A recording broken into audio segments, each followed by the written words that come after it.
लूका रचित सुसमाचार अध्याय 6। फिर सब्त के दिन वह खेतों में से होकर जा रहा था और उसके चेले बालें तोड़ तोड़ कर और हाथों से मल मल कर खाते जाते थे। तब फरीसियों में से कई एक कहने लगे, तुम वह काम क्यों करते हो जो सब्त के दिन करना उचित नहीं?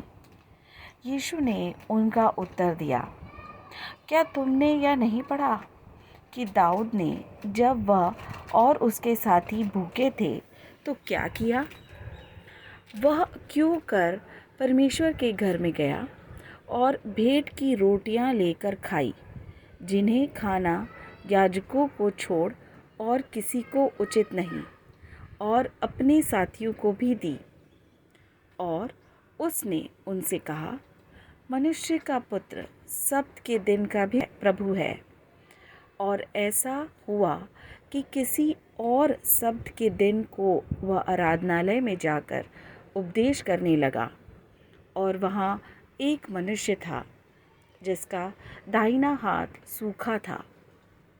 शास्त्री और फरीसी उस पर दोष लगाने का अवसर पाने के लिए उसकी ताक में थे कि देखें कि वह सब्त के दिन चंगा करता है कि नहीं। परंतु वह उनके विचार जानता था, इसलिए उसने सूखे हाथ वाले मनुष्य से कहा, उठ, बीच में खड़ा हो। वह खड़ा हुआ। यीशु ने उनसे कहा, मैं तुमसे यह पूछता हूँ कि सब्त के दिन क्या उचित है, भला करना या बुरा करना, प्राण को बचाना या नाश करना? और उसने चारों ओर उन सभी को देखकर उस मनुष्य से कहा, अपना हाथ बढ़ा। उसने ऐसा ही किया और उसका हाथ फिर चंगा हो गया। परंतु वे आपे से बाहर होकर आपस में विवाद करने लगे कि हम यीशु के साथ क्या करें। और उन दिनों में वह पहाड़ पर प्रार्थना करने को निकला और परमेश्वर से प्रार्थना करने में सारी रात बिताई। जब दिन हुआ तो उसने अपने चेलों को बुलाकर उनमें से 12 चुन लिए और उनको प्रेरित कहा। और वे ये है, शामून, जिसका नाम उसने पतरस भी रखा, और उसका भाई आंद्रियास और याकूब और यूहन्ना और फिलिपुस और बरतुल्मै और मती और थोमा और हल्फाई का पुत्र याकूब और शमौन जो जेलोतेस कहलाता है, और याकूब का बेटा यहूदा, और यहूदा इस्करियोती जो उसका पकड़वाने वाला बना। तब वह उनके साथ उतरकर चौरस जगह में खड़ा हुआ, और उसके चेलों की बड़ी भीड़ और सारे यहूदिया और यरूशलेम और सूर और सैदा के समुद्र के किनारे से बहुतरे लोग जो उसके सुनने और अपनी बीमारियों से चंगा होने के लिए उसके पास आए थे।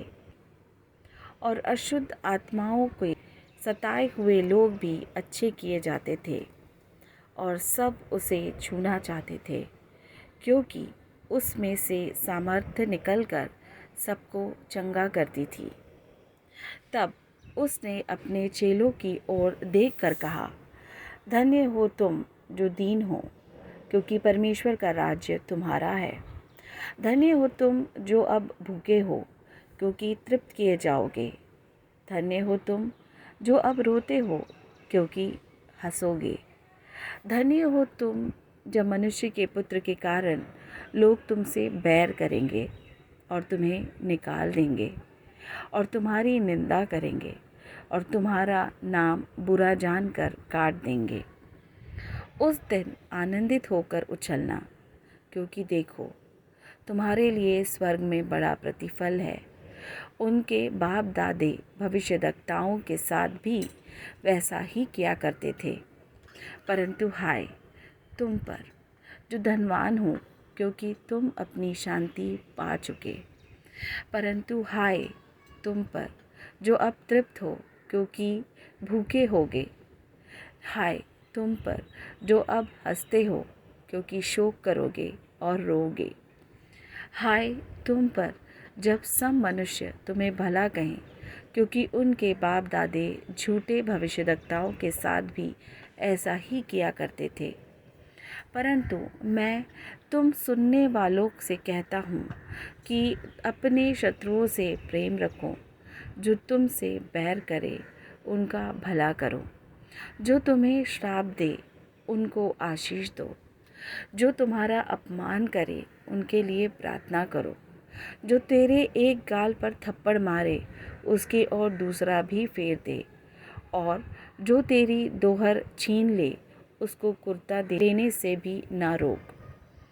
जो कोई तुझसे मांगे उसे दे, और जो तेरी वस्तु छीन ले उससे ना मांग। और जैसा तुम चाहते हो कि लोग तुम्हारे साथ करें, तुम भी उनके साथ वैसा ही करो। यदि तुम अपने प्रेम रखने वालों के साथ प्रेम रखो तो तुम्हारी क्या बड़ाई, क्योंकि पापी भी अपने प्रेम रखने वालों के साथ प्रेम रखते हैं। और यदि तुम अपने भलाई करने वालों ही के साथ भलाई करते हो तो तुम्हारी क्या बड़ाई, क्योंकि पापी भी ऐसा ही करते हैं। और यदि तुम उसे उधार दो जिनसे फिर पाने की आशा रखते हो तो तुम्हारी क्या बड़ाई, क्योंकि पापी पापियों को उधार देते हैं कि उतना ही फिर पाएं। वरन अपने शत्रुओं से प्रेम रखो और भलाई करो और फिर पाने की आस न रखकर उधार दो, और तुम्हारे लिए बड़ा फल होगा और तुम परम प्रधान के संतान ठहरोगे, क्योंकि वह उन पर जो धन्यवाद नहीं करते और बुरों पर भी कृपालु हैं।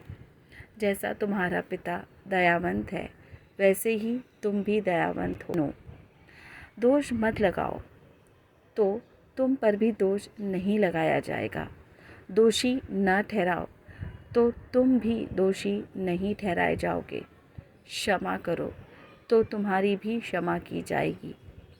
दिया करो तो तुम्हें भी दिया जाएगा। लोग पूरा नाप दबा दबा कर और हिला हिला कर और उभरता हुआ तुम्हारी गोद में डालेंगे, क्योंकि जिस नाप से तुम नापते हो उसी से तुम्हारे लिए भी नापा जाएगा। फिर उसने उनसे एक दृष्टांत कहा, क्या अंधा अंधे को मार्ग बता सकता है? क्या दोनों गड्ढे में नहीं गिरते? चेला अपने गुरु से बड़ा नहीं, परंतु जो कोई सिद्ध होगा वह अपने गुरु के समान होगा। तो अपने भाई की आँख के तिनके को क्यों देखता है और अपनी ही आँख का लट्टा तुझे नहीं सूझता? और सब तू अपनी ही आँख का लट्टा नहीं देखता तो अपने भाई से क्यों कह सकता है, हे भाई ठहर जा, तेरी आँख से तिनके को निकाल दूँ।